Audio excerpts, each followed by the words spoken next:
चलो भाई,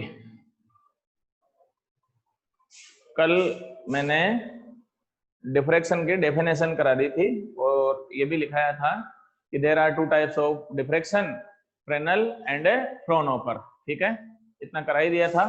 condition of diffraction भी बताया था कि साइज ऑफ ऑब्स्टेकल और aperture is approximately same as a wavelength of a light और ए साउंड वेव्स। ठीक है, उसके बाद में अपन नेक्स्ट स्टार्ट करते हैं। देखो भाई, Fraunhofer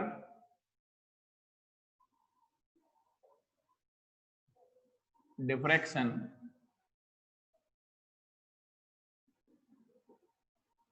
due by a single slit.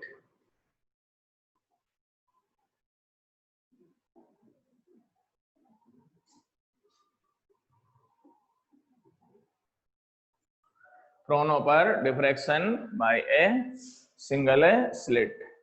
Video clear आ रहा है क्या एक बार, या दिक्कत है?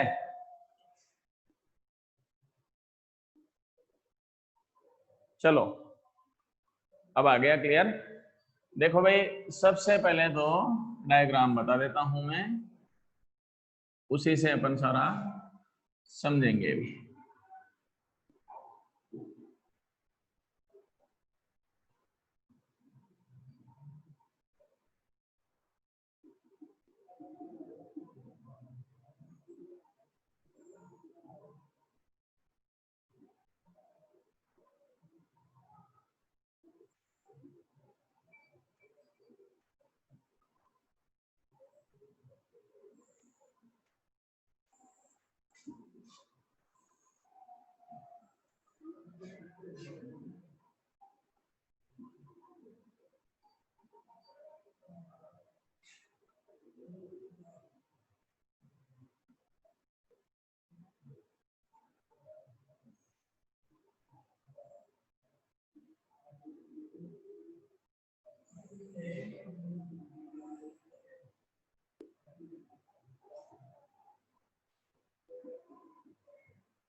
देखो भाई, सबसे पहले अपन चलते हैं, आप लोगों को पहले समझा देता हूं, फिर लिखने का मेथड बता दूंगा, है ना। पहले समझा देता हूं। ये मोनोक्रोमेटिक सोर्स है, ठीक है। उसके आगे एक लेंस L1 है अपने पास। ये सोर्स जो है इस लेंस के फोकस पर है अपने पास। सोर्स कहां पर है? इस लेंस के फोकस पर है। अब फोकस पर अपने पास सोर्स होगा, then lights incident from focus after refraction parallel to principal axis हो गया अपने पास। तो लाइट रेज को पैरेलल करने का काम करता है ये फर्स्ट वाला लेंस। तो यहाँ पर लाइट रेज यहाँ से पैरेलल चलती है। उसके बाद में अपन चलते हैं, ये सिंगल स्लिट है अपने पास and width of slit is a, ठीक है ना। ये स्लिट की अपने पास जो साइज है वो ए ले ली अपने पास। ए इज अप्रोक्सीमेटली टेकन है 10 लैम्डा टू 100 लैम्डा तक ले सकते हो भाई अपने पास। जो साइज ऑफ या विड्थ ऑफ स्लिट है अप्रोक्सीमेटली कहां से कहां तक ले सकते हैं अपन 10 लैम्डा टू 100 लैम्डा तक ले सकते हैं। उसके बाद में अपन एक और चीज चलते हैं, length of slit is 3 times of its width. Length of slit is 3 times of its width. अब स्लिट में लेंथ एंड विड्थ का क्या कॉन्सेप्ट है, तो यहां से समझो, ये मेरा हाथ जो है ना वो स्लिट है दोनों। तो ये तो लेंथ हो गई है कि नहीं हो गई अपने पास, और इनके बिटवीन की जो डिस्टेंस है वो विड्थ हो जाएगी। तो length is 3 times of its width. Clear है, कोई दिक्कत नहीं है। आगे अपन चलते हैं। ये सेकंड लेंस है L2, ये लेंस L2 हो गया। अब यहां से चलो, light rays are parallel to principal axis, ठीक है ना। अब अपन चलते हैं, जो स्क्रीन है उस पर इंटरफेरेंस पैटर्न दिखता है अपने को। ये स्क्रीन जो है ना इस लेंस के फोकस पर है। ये स्क्रीन इस लेंस के फोकस पर है, देख लो। Light rays are parallel to principal axis after refraction converge at a focus, तो वहां पर कन्वर्ज हो चुकी है सारी की सारी। यहाँ तक का डायग्राम समझ में आ गया होगा। वापस एक बार बता देता हूँ, ये सोर्स इसके फोकस पर है, वो स्क्रीन उसके फोकस पर है। ये लेंस क्या काम करता है अपने पास, लाइट रेज को पैरेलल करने का काम करता है। वो पैरेलल लाइट रेज को क्या करने का काम करता है, कन्वर्ज करने का काम करता है फोकस पर। यहाँ तक तो क्लियर होगा, कोई दिक्कत नहीं है अपने पास। अब अपन चलते हैं, ये स्लिट है, ये तो अपने पास है स्ट्रेट लाइन ट्रेवलिंग है लाइट की, ठीक है ना, ज्योमेट्रिकल शैडो है जो भी है। सपोज दैट कि लाइट रे जो है ना अपने पास, वो थीटा एंगल से बेंड हो गई, यहाँ से थीटा एंगल पे बेंड हो गई, ये भी थीटा एंगल पर और ये भी थीटा एंगल पर बेंड हो गई, और यहाँ से ये बेंड होके और ये सारी की सारी लाइट रेज जो है यहाँ कन्वर्ज हो रही है अपने पास, ये कन्वर्ज हो गई, ये लाइट रेज यहाँ पर पहुंच गई। ये पॉइंट अपन क्या मान लेते हैं, P मान लेते हैं। तो लाइट रेज जो है वो किस एंगल से बेंड हुई, पहले तो ये चलो भाई थीटा एंगल से बेंड हो गई अपने पास। तो ये एंगल थीटा, ये तीनों एंगल थीटा ही लिए हैं अभी मैंने, ये बात हो गई थीटा, तीनों एंगल हो गए अपने पास। अब अपन चलते हैं सबसे पहले ए पी, एक लाइट रेज ऊपर वाली हो गई, एक नीचे वाली ले लो बीपी। ज्यादा लेंथ किसकी है, एपी की है या बीपी की है, बीपी की। देखो ये बीपी जो है ना इसकी लेंथ ज्यादा है और एपी की लेंथ क्या हो जाएगी, कम हो जाएगी। तो इन दोनों में पार्ट डिफरेंस, हाँ भाई, तो इन दोनों में पार्ट डिफरेंस कैसे निकालेंगे अपन, ये बीपी माइनस क्या हो जाएगा एपी, देन क्या लिखेंगे अपन है, path difference between AP and BP, then delta is equal to BP minus AP. हाँ भाई, अब लिखने का मेथड बता देता हूँ, वो तो एक्सप्लेन करने के लिए बताया था अपने पास, ठीक है। अब लिखने का मेथड बता रहा हूँ मैं आपको, और लिखने के मेथड में एक्सप्लेन भी कर दूंगा भाई महिपाल और राहुल जो है ना, जो लिखने का मेथड बता रहा हूँ उसी से बता देता हूँ मैं। Suppose that a single slit with width a, ठीक है, size of a is taken 10 lambda to 100 lambda, ये लिखी दोगे। उसके बाद में अपन चलते हैं, length of slit is taken 3 times of its width, तो ये लेंथ हो गई और ये अपने पास क्या हो गई, इनके बीचवीन का गैप क्या हो गया, इनकी विड्थ हो गई अपने पास। तो लेंथ ये हो गई, ये अपने पास विड्थ हो जाएगी, length is taken 3 times of its width. आगे अपन चलें, यहां तक का तो हो गया।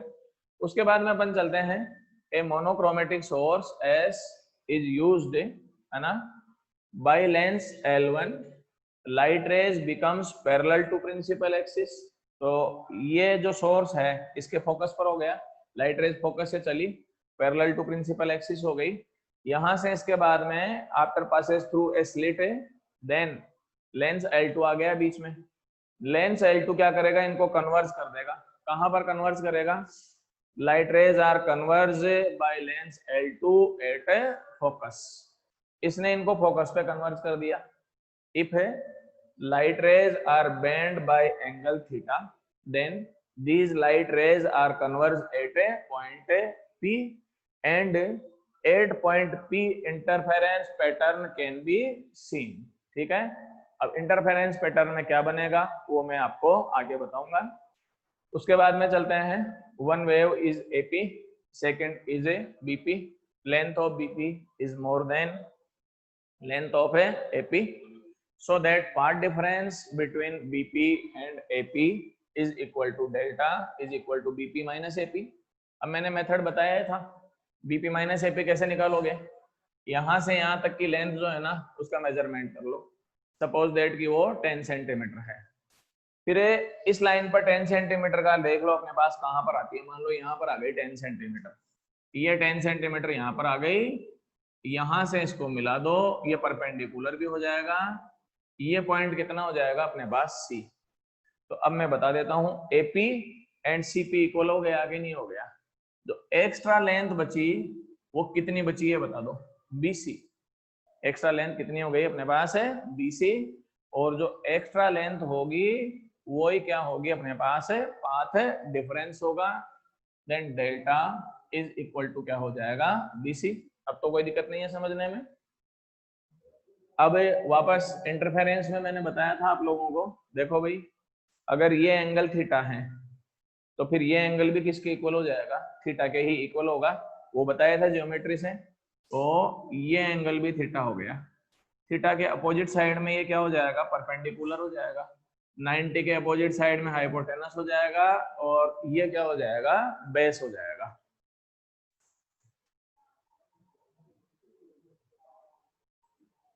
हाँ भाई, अब अपन चलें बाय ट्रायंगल, कौन सा है, ABC sine theta is equal to BC upon A and BC is equal to A sine theta. Clear यहाँ तक? तो BC किसके इक्वल है, डेल्टा के इक्वल है, then delta is equal to A sine of theta. ये path difference निकाल लिया भाई। अब एक बार आप स्क्रीनशॉट ले लें, उसके बाद में फिर आगे बढ़ेंगे।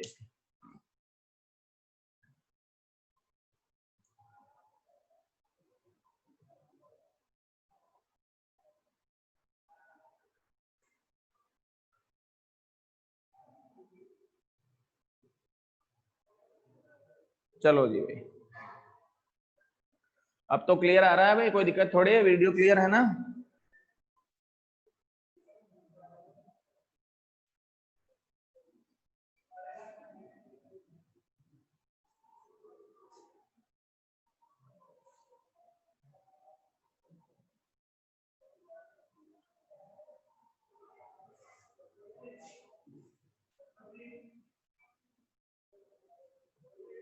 देखो भाई, अब अपन चलते हैं फर्स्ट कंडीशन। पहले तो ये ले लेते हैं, क्या आया, delta is equal to A sine theta if delta equal to 0 then central maxima. देखो भाई, अब ये जो मैं इसमें आगे लिखाऊंगा ना सारे के सारे, या बताऊंगा, वो सारे के सारे एक्सपेरिमेंट के रिजल्ट्स हैं भाई अपने पास। हुआ क्या था, फ्राउनहोफर ने अपने पास ये सिंगल स्लिट ली थी, उसका एक्सपेरिमेंट किया, फिर उसके रिजल्ट फाइंड किए थे उन्होंने। तो उन्होंने ये देखा कि पार्ट डिफरेंस क्या लेने पर क्या रिजल्ट आए, वो बताया था, और उसकी पॉसिबल एक्सप्लेनेशन जो है ना भाई, वो फिर उन्होंने की थी। पॉसिबल इसलिए बोल रहा हूँ, रीजन क्या है, इंटरफेरेंस पैटर्न जो है ना बहुत कॉम्प्लिकेटेड चीज होती है भाई। इंटरफेरेंस पैटर्न जो बनता है वो इंटरफेरेंस से ही बनता है। लाइट रेज जो हैं आपस में इंटरफेयर होती है, इंटरफेरेंस होता है, इंटरफेरेंस से फिर डिफ्रैक्शन पैटर्न बनता है अपने पास। तो डिफ्रैक्शन पैटर्न वेरी कॉम्प्लिकेटेड होता है, आपके सिलेबस में फ्रेनेल का है नहीं तो वो तो और ज्यादा कॉम्प्लिकेटेड है। तो इसमें जो कुछ भी है सारे के सारे एक्सपेरिमेंटल रिजल्ट्स हैं। First, if a path difference is taken as a 0, तो फ्राउनहोफर ने ये देखा कि यहाँ पर बीचों बीच में ये सेंटर पॉइंट है अपने पास, यहाँ पर एक ब्राइट स्पॉट दिखा था उनको, ये बहुत ही ज्यादा ब्राइट होता है भाई, ये ब्राइट स्पॉट दिखा था, और इस ब्राइट स्पॉट का नाम जो है उन्होंने, इसका नाम दे दिया था सेंट्रल मैक्सिमा। क्या नाम दिया था इसको, सेंट्रल मैक्सिमा। ये यूं ही समझ में आएगा भाई, इसको ऐसे समझो कि उनको क्या दिखा था और उन्होंने क्या नाम दे दिया था। उनको यहाँ पर एक ब्राइट स्पॉट दिखा था, उस ब्राइट स्पॉट का क्या नाम दे दिया था उन्होंने, सेंट्रल मैक्सिमा। सेंट्रल मैक्सिमा का मतलब central bright spot is can be seen on the midpoint of screen, it is called a central maxima. Intensity of central maxima is a maximum in compare of all maxima and minimas. मतलब सबसे ज्यादा bright अगर होता है तो यही central spot होता है, it is called a central maxima. Delta equal to कितना हो गया, 0। देखो अब पार्ट डिफरेंस अगर 0 होगा तो आप एक बार देखो, ये 0 ले लूं मैं, देन 0 इज इक्वल टू क्या होगा, ए साइन थीटा। सोल्व करोगे तो थीटा का वैल्यू भी कितना हो जाएगा, 0 हो जाएगा अपने पास। थीटा का वैल्यू 0 होगा, इन सब थीटा का वैल्यू 0 कब होगा ये बताओ। वो पी पॉइंट कहाँ आ जाना चाहिए, यहाँ पर बीच में आ जाना चाहिए। जैसे ये लाइनें यहाँ आएगी, यहाँ लाइनें आते ही थीटा किसके इक्वल हो जाएगा, 0 के इक्वल हो जाएगा। थीटा 0 के इक्वल होते ही सेंट्रल स्पॉट आ गया कि नहीं आ गया अपने पास, तो ये सेंटर में आता है और वेरी ब्राइट होता है। ये तो बात हो गई सेंट्रल मैक्सिमा की। आगे अपन चलते हैं, उन्होंने क्या किया था, when if delta equal to lambda then primary minima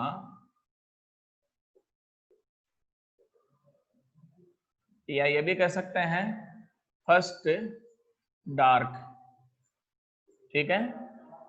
delta equal to lambda लेते हैं तो प्राइमरी मिनिमा आया था, और इसको क्या बोल सकते हैं, फर्स्ट डार्क फ्रिंज भी बोल सकते हैं। वो दरअसल उनको क्या मिला था भाई देखो ऐसे बना था, ये था, इसके चारों ओर उनको एक रिंग दिखी थी भाई, और ये रिंग जो है ना वो डार्क कलर में थी, ये था अपने पास। तो ये सेंट्रल मैक्सिमा हो गया। उसके चारों ओर उनको क्या दिखा था, एक रिंग दिखी थी, वो डार्क थी।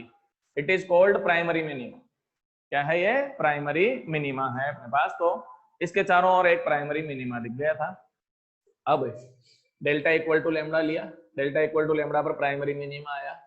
टोनहोफर ने इसकी मोस्ट पॉसिबल एक्सप्लेनेशन यूं की थी, बोले पूरी स्लिट है, इस स्लिट में पूरी में पार्ट डिफरेंस कितना का मान रहे हैं अपन, लेमडा का, ठीक है ना।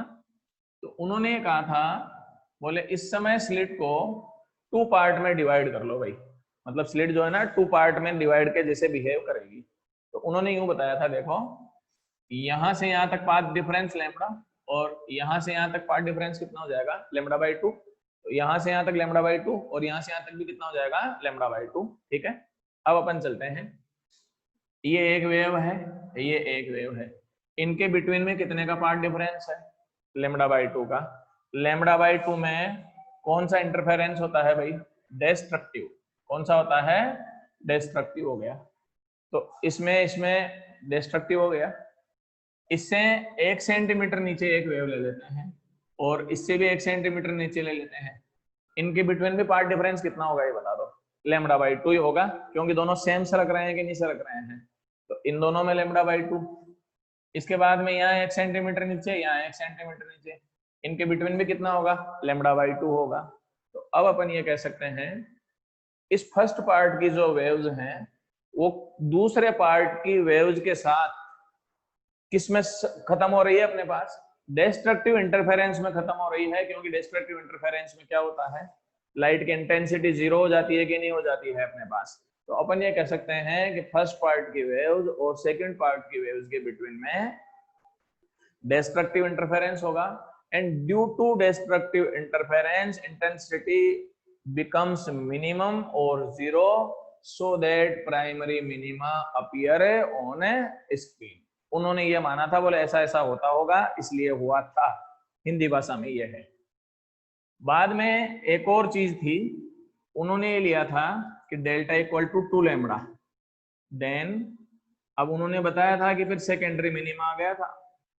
क्या आया था, सेकेंडरी मिनिमा। सेकेंडरी मिनिमा का मतलब है सेकेंड डार्क आ गया अपने पास, डार्क फ्रिंज। सेकेंड ऑर्डर की डार्क फ्रिंज दिखी थी उनको, क्या दिखी थी उनको, सेकेंड ऑर्डर की डार्क फ्रिंज दिखी थी। और सेकेंड ऑर्डर की डार्क फ्रिंज देखो कैसे दिखी थी उनको, वो उनको यहां दिखी थी भाई, ये इंटरफेरेंस पैटर्न है यहां दिखा था, वो ये वाली दिखी थी जो मैं ये काला कर रहा हूं ना, ये सेकेंडरी मिनिमा है। ये फर्स्ट मिनिमा, ये सेकंड मिनिमा, ये प्राइमरी मिनिमा या सेकेंडरी मिनिमा। अब तुम बोलोगे भाई बीच में क्या रह गया, ये इसको अभी पढ़ेंगे आगे कि ये बीच में क्या रह गया था, क्योंकि ये 0 पर था, ये लैम्बडा पर था, ये 2 लैम्बडा पर था अपने पास। तो ये बीच में ब्राइट थी, बीच में उनको एक ब्राइट रिंग भी दिखी थी। वो ब्राइट रिंग क्या थी, इसके बाद वाले टॉपिक्स में पढ़ाऊंगा मैं, पहले मिनिमा ही चल रहा हूं मैं। तो 2 लैम्बडा पर फिर सेकेंडरी मिनिमा आ गया। अब सेकेंडरी मिनिमा की एक्सप्लेनेशन कैसे की थी उन्होंने, सेकेंडरी मिनिमा में उन्होंने ये माना था, देखो भाई सेकेंडरी मिनिमा में उन्होंने ये माना था कि पूरी स्लिट है, वैसे तो 2 लैम्बडा के बराबर हो गया पार्ट डिफरेंस, पूरी स्लिट में कितना ले रहे हो, 2 लैम्बडा। उन्होंने इसको 4 पार्ट में मान लिया था, कितने पार्ट में मान लिया था? 4 पार्ट में। तो 1 2 3 एंड 4। अब वो ये कहते हैं कि λ/2 λ/2 λ/2 λ/2। फर्स्ट पार्ट किससे कैंसिल आउट हो जाएगा बताओ? सेकंड से कैंसिल आउट हो गया, डिस्ट्रक्टिव हो जाएगा। थर्ड पार्ट जो है वो किससे कैंसिल आउट हो जाएगा? फोर्थ पार्ट से। इंटेंसिटी वापस कितनी हो जाएगी? 0 होगी कि नहीं होगी? तो फिर मिनिमा आ गया कि नहीं आ गया? अब थर्ड मिनिमा कहाँ आएगा? 3 लैम्बडा पर। थर्ड मिनिमा कहाँ आएगा? 3 लैम्बडा पर। स्लिट कितने पार्ट में डिवाइड मानी जाएगी? 6 पार्ट में डिवाइड मानी जाएगी। तो फर्स्ट और second, third and fourth and fifth and sixth destructive interference में चले जाएंगे। इंटेंसिटी क्या हो जाएगी? मिनिमम। तो अब अपन डायरेक्ट ये कह सकते हैं इसमें, ये देखो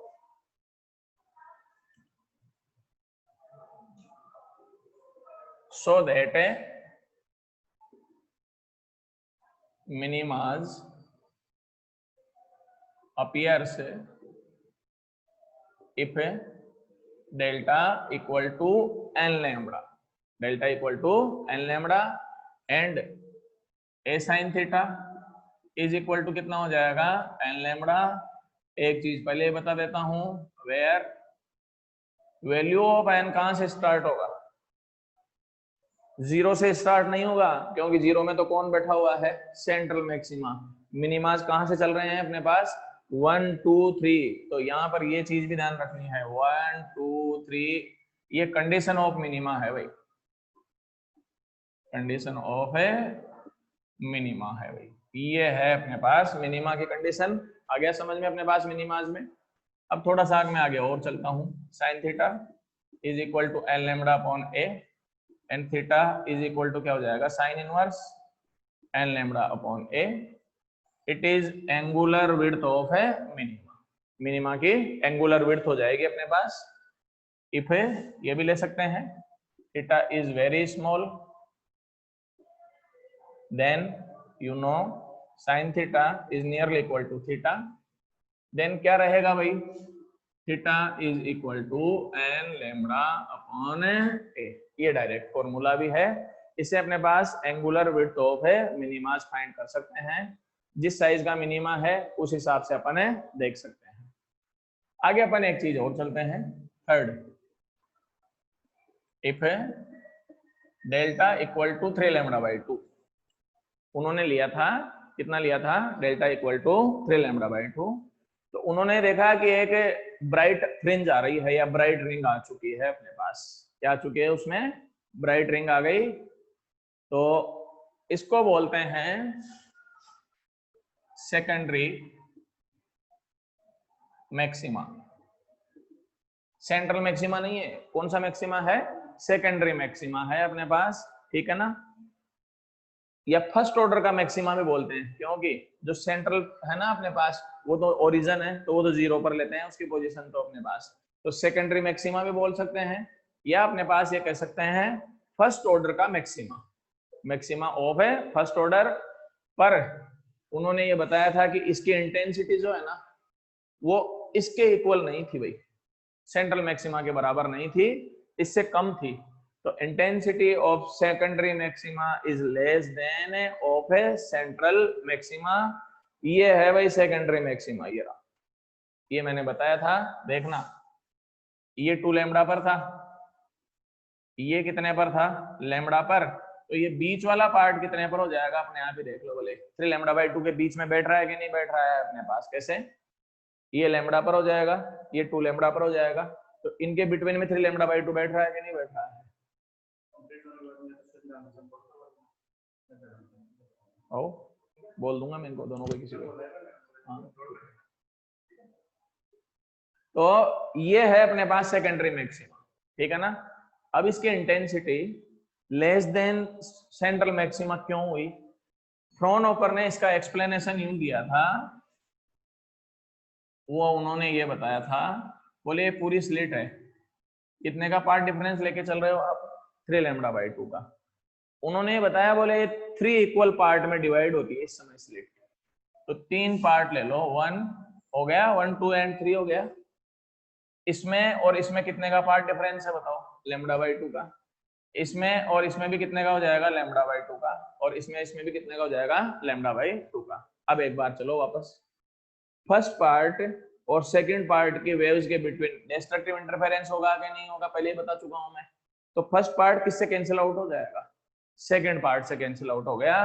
तो ये फर्स्ट पार्ट, ये सेकंड पार्ट, ये कैंसिल आउट हो गए। थर्ड पार्ट कैंसिल आउट हो सकता है क्या, ये बताओ? नहीं हो सकता। तो ये बच गया कि नहीं बच गया? जो रेस्ट थर्ड पार्ट है इससे मैक्सिमा आया है अपने पास, लेकिन अब इसकी इंटेंसिटी उससे कम क्यों हुई? देखो एक बार, उसमें पूरा ही पार्ट काम में आ रहा था कि नहीं आ रहा था? इसमें कितने पार्ट बेकार चले गए? 3 में से 2 पार्ट बेकार चले गए। तो कितना परसेंट वेस्टेज हो गया? 66% वेस्टेज हो गया। रेस्ट पार्ट केवल कितना बचा अपने पास बताओ? 33%। So that intensity of secondary maxima is 33% of a central maxima. यूं फ्रोनोपर ने एक्सप्लेनेशन की थी, बोले सेकेंडरी मैक्सिमा की जो इंटेंसिटी है वो सेंट्रल मैक्सिमा के इक्वल आ ही नहीं सकती, क्योंकि दो में क्या हो जाएगा? डिस्ट्रक्टिव हो जाएगा, एक पार्ट बचेगा, केवल कितना परसेंट रह जाएगा? ये 33% रह जाएगा। उसके बाद में उन्होंने एक चीज और बताई थी भाई, ये देखो, अब उन्होंने ये लेके देखा था, बोले 5 λ/2 तो लें तो क्या होगा? फिर मैक्सिमा ही आता है। फिर क्या आता है? मैक्सिमा। वो सेकंड ऑर्डर का मैक्सिमा होगा। इसकी इंटेंसिटी इससे भी कम आती है। इसकी इंटेंसिटी इससे भी कम आई थी। कैसे आई थी देखो, उन्होंने ये माना था 5 λ/2 है ना, स्लिट कितने पार्ट में डिवाइड मान सकते हो? कितने मान सकते हो रे? 5 में। बोल दे, कोई दिक्कत नहीं, आवाज नहीं आती।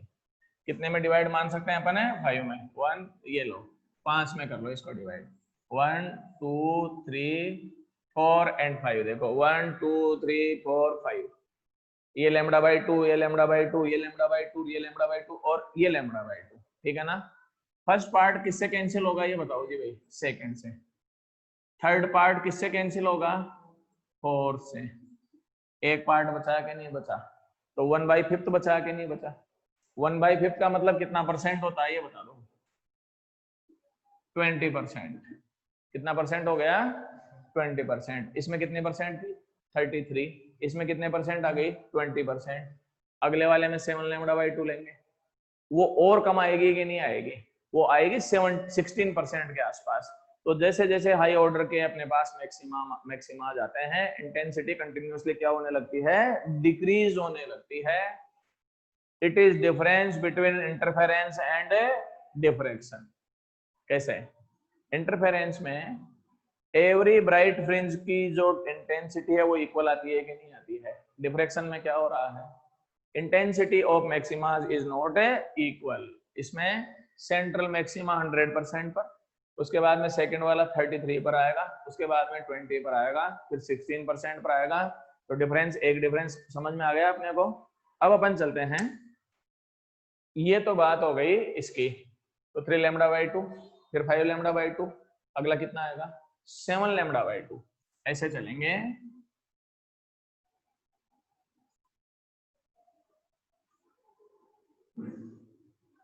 तो अपन डायरेक्ट लिख सकते हैं, so that delta equal to 2n+1 λ/2। ये सेकेंडरी मैक्सिमास की कंडीशन है भाई। मैक्सिमाज अपीयर्स, एंड ये लिख सकते हैं a sin theta is equal to 2n+1 λ/2, where n कहां से स्टार्ट होगा ये बताओ? 1 2 3 4 5 6। आ गया समझ में? सेंट्रल मैक्सिमा 0 पर, प्राइमरी मिनिमा फर्स्ट वाला लैम्बडा पर, सेकंड पर 2 लैम्बडा आ जाएगा, फिर 3 लैम्बडा आ जाएगा। a sin theta is equal to n lambda आ गया। मिनिमाज हो गए, मिनिमाज के लिए theta equal to sine inverse n lambda upon a हो गया। चाहे तो ये लिख सकते हैं। फिर जो सेकेंडरी मैक्सिमाज उसके लिए क्या लिखोगे? Delta equal to 2n+1 λ/2, where n start from 1 2, आगे आगे चलते चले जाएंगे। इंटेंसिटी सेकेंडरी मैक्सिमा में कंटिन्यूअसली क्या हो जाएगी? डिक्रीज होती चली जाती है और सेंट्रल मैक्सिमा के इक्वल नहीं आती है। It is difference between interference and diffraction. ठीक है, अब एक बार आप स्क्रीनशॉट ले लें, फिर मैं आगे बढ़ूंगा।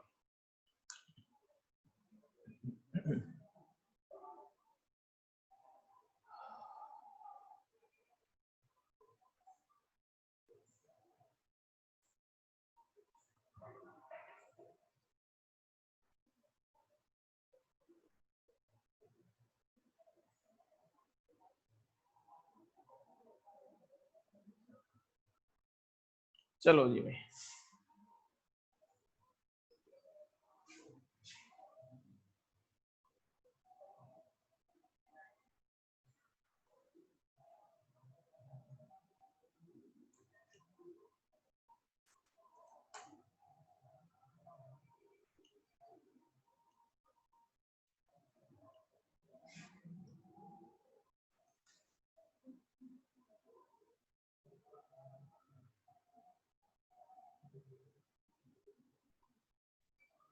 हाँ भाई, अब अपन चलते हैं इंटेंसिटी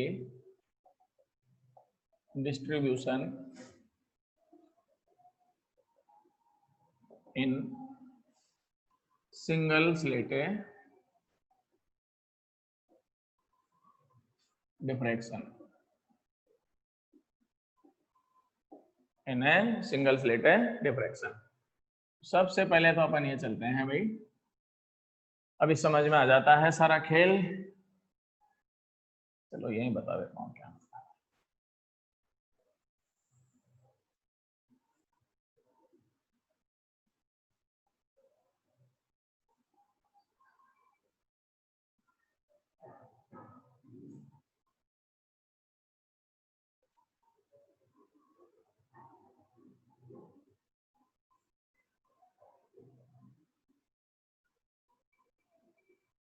जीरो, ये 3 lambda by 2 lambda 2 lambda 5 lambda 2, ये माइनस में लैम्डा माइनस में 3 लैम्डा बाई 2 माइनस में 2 लैम्डा माइनस में 5 lambda by 2, path difference delta, intensity y axis पे देखो भाई, ठीक है। सबसे पहले पार्ट डिफरेंस जो है वो तो एक्स एक्सिस पे हो गया, इंटेंसिटी वाई एक्सिस पे ले ली। इंटेंसिटी नेगेटिव नहीं हो सकती तो पॉजिटिव वाई एक्सिस ही यूज में लेते हैं। सबसे पहले आ जाए path difference zero, central maxima हो गया कि नहीं हो गया। उसके बाद में आ जाओ path difference lambda, primary minima हो गया। पार्ट डिफरेंस 3 लैम्डा बाई 2 तो सेकेंडरी मैक्सिमा आना शुरू हो गए। ये 100%, ये कितना परसेंट हो गया, 33% हो गया। 2 लैम्डा पर फिर मिनिमा आ गया, 5 लैम्डा बाई 2 पर फिर मैक्सिमा आ गया। बट इंटेंसिटी इससे भी लेस देन 20% पे आ गई कि नहीं आ गई। जैसे अपने पास पॉजिटिव में होगा वैसे ही किसमें हो जाएगा, नेगेटिव में हो जाएगा। इंटरफेरेंस में जो ग्राफ बनता है ना भाई, इंटरफेरेंस में ग्राफ में आपने देखा होगा ये सब इक्वल आते हैं भाई। इंटरफेरेंस में एक सारे क्या आते हैं, इक्वल आते हैं, क्योंकि इंटरफेरेंस में सभी ब्राइट फ्रिंज जो होगी सेम इंटेंसिटी की होती है। इसमें ब्राइट फ्रिंजेस की इंटेंसिटी सेम नहीं होती है। एक चीज और चल लेते हैं अपन, देखो इंटरफेरेंस में मैंने ये पढ़ाया था y upon delta is equal to capital D upon small d हो जाएगा। सेम ऐसे कैसे इसमें चलेंगे भाई, तो y is equal to delta D upon D हो जाएगा। D नहीं लेंगे, इसमें क्या ले लेंगे अपन, a, क्योंकि वहां पर D लेते थे and D is distance between two coherent sources थी। यहाँ पर a क्या हो जाएगी, विड्थ ऑफ ए स्लिट, उसकी जगह ये यूज में लेंगे तो क्या आ जाएगा, विड्थ ऑफ ए स्लिट आ गया। अब y इज इक्वल टू ये लिख सकते हैं डेल्टा D अपॉन a हो जाएगा।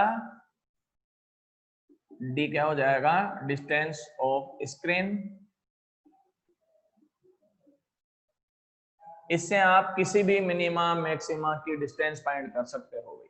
प्राइमरी मिनिमा के लिए कर चलना हो तो वो ले सकते हो, अगर मैक्सिमाज के लिए चलते हो तो वो फाइंड कर सकते हैं। जैसे इसे मैं बता देता हूं, और मिनिमाज क्या आएगा बताओ, delta equal to n lambda, then y is equal to क्या आ जाएगा, n lambda d upon a आ जाएगा। और सेकेंडरी मैक्सिमाज क्या लिखोगे, delta is equal to 2n plus 1 lambda by 2 हो जाएगा। Then y is equal to 2n plus 1 lambda D/2A हो जाएगा। ये है इसका, ये इसमें चलता है, वैसे का वैसा ही है, ठीक है। ये टॉपिक कंप्लीट। अब इसमें एक छोटा सा आगे टॉपिक बचा है, विड्थ ऑफ सेंट्रल फ्रिंज, वो कल करा पाएंगे क्योंकि टाइम कम है। आप स्क्रीनशॉट ले लीजिएगा, फिर अपन आगे बढ़ेंगे। Thank you.